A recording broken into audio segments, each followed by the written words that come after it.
Doctor ہما کی number 27۔ ہما کو انور کی بات یاد آ رہی تھی جب اس نے کہا تھا کہ ہما میرا دل کرتا ہے کہ ہمارے بچے ہوں، مجھے بابا کہیں۔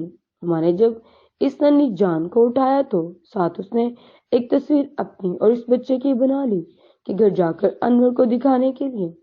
ڈاکٹر زما کے زور زور سے بولنے کی آوازیں آ رہی تھیں، وہ فون پر کسی کو ڈانٹ رہے تھے۔ ہما پاس سے گزری تو ہما نے سنا، ڈاکٹر ہما لڑکیاں عجیب ہوتی ہیں، ان کو راضی کرنا آسان کام نہیں ہوتا۔ نہیں ڈاکٹر زمان، لڑکیاں معصوم ہوتی ہیں، وہ ہر رنگ میں ڈل جاتی ہیں۔ آپ کو پتا ڈاکٹر زمان، میرے ہسبینڈ وہ کہتے ہیں کہ میں ان کا مان ہوں، وہ میری خوشی کے لیے کچھ بھی کر سکتے ہیں۔ جی اچھی بات ہے، وہ دراصل میری منگنی کو بھی ابھی تھوڑا ٹائم ہوا ہے، اس لیے آہستہ آہستہ میں بھی رشتوں میں ماہر ہو جاؤں گا، آپ کے شوہر کی طرح۔ نہیں ڈاکٹر زمان، آپ میرے ہسبینڈ جیسے نہیں ہو سکتے۔